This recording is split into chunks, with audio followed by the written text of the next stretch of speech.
Hi, Leslie. Hi. I can hear you. I can't see you, but that's okay Okay. if you're shy. I see you now. I see you. Awesome. There. Okay, tell us a bit about this image. Okay. So this is a place that nearby, and it in the distance is San Francisco, and obviously I'm over on the East Bay, and it's a place that I go frequently, and I enjoy. And I was, it's a very tranquil and very pretty place, and sometimes there's also with the clouds, it's dramatic, and I was trying to capture that in this image, and I took two. I mean, you see the ghosting of my dogs because it's a place that I frequent with my dogs, and they happened to be there, and they just kind of like stood there while I was taking the first image. I took another one, and they weren't there, but I kind of like this one because it kind of, I guess, gives more context to the place and meaning, at least for me. So, and I don't think that I process it very well. I don't think that it kind of like. Okay, so you said, first of all, I agree with what you said about the dogs. I really like having the ghosting of the dogs in there. I would even, if you have a still shot of the dogs in the same location, I would actually superimpose it and bring more, maybe the detail. I'd actually show the dog standing here. Like, I'll show you in this image here, I have a composite where I superimposed the blades over a long exposure shot. So you take a still shot and then you superimpose to get the feel of the motion plus something that's not moving. So you could do that with the dogs, or you could just have the ghosting of it. But regardless, I think you're right by keeping them in there. And then as you were talking, you said you wanted to show the sky, the drama in the sky, right? Yeah. Okay. Yeah. So what do you use now for post-processing? I use Capture One. Okay. It's a very good, but it doesn't have layers in it, does it? It's not like Photoshop. It's more like Lightroom for raw file converters. Yeah. It has something, it has something like layers, but not really like Photoshop. So okay.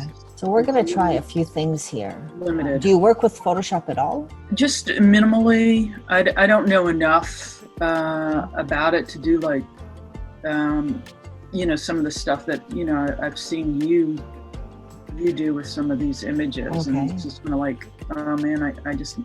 So a great plugin to enhance an image like this, where you don't need to work with too many sophisticated Photoshop stuff, is the Nick software. Right. And they have the Vivisa, which is great for color. So right now you have beautiful color in here.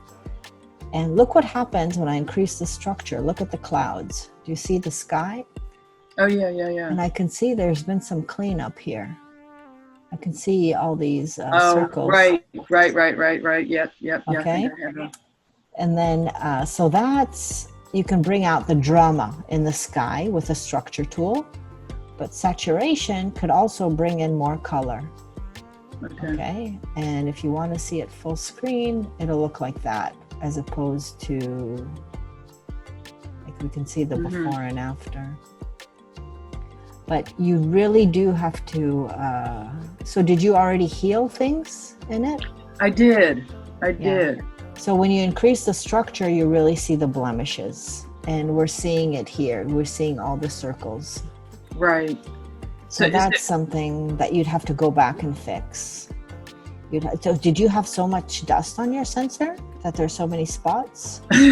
I think that I did. This is like, yeah, I think I probably, shame on me, I probably did. And I might have even had some, water spots. Okay, so the best thing to do is actually first increase the structure and then do your healing.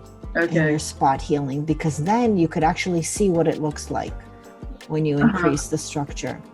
So that's one way to go about it. And then you have colors. And if you want to even enhance the colors even more, you can do that. You can do also in Lightroom, but selectively even in Photoshop, you can kind of play around with the colors. If you wanted the purple, say a bit more of the purple, Mhm.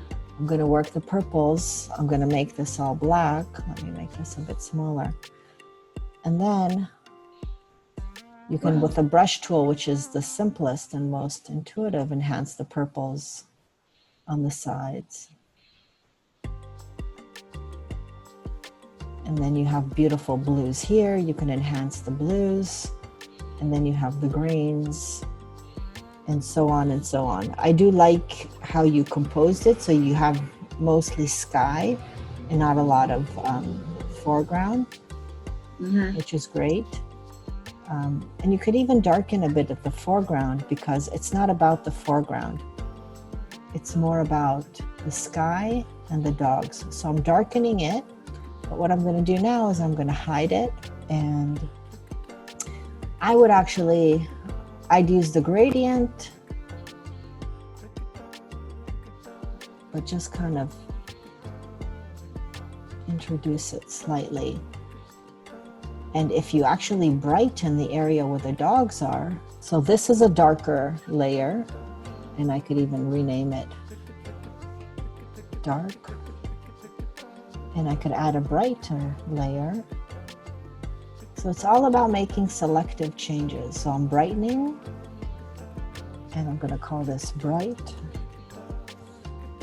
I'm going to make my mask black, and with a lower opacity, I'm going to bring in the area of the dogs and the water. I could brighten up the water a bit. And if the water here is brighter, it'll also kind of converge the eye into this area. All these lines are leading here. Yeah, I was going to ask you about the water. Yeah.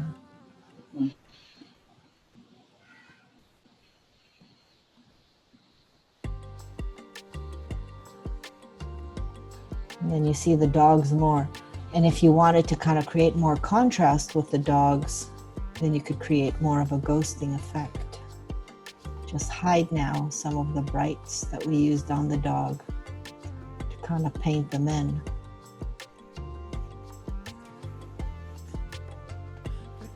So I brightened around them, and then I'm now hiding what I did, and I'm painting in the dog. And you could see more of the dog in here now. So you can see more of it in a way. So what I did was I brightened everything, the dog and around it, and then I hid what I did around the dog. Okay? Yeah. So color-wise, you have some really interesting colors to work with here. So just like I did with the purple, I could call this purple. You could do the same thing, add another hue and saturation, or even a color balance. No, let's work the color balance.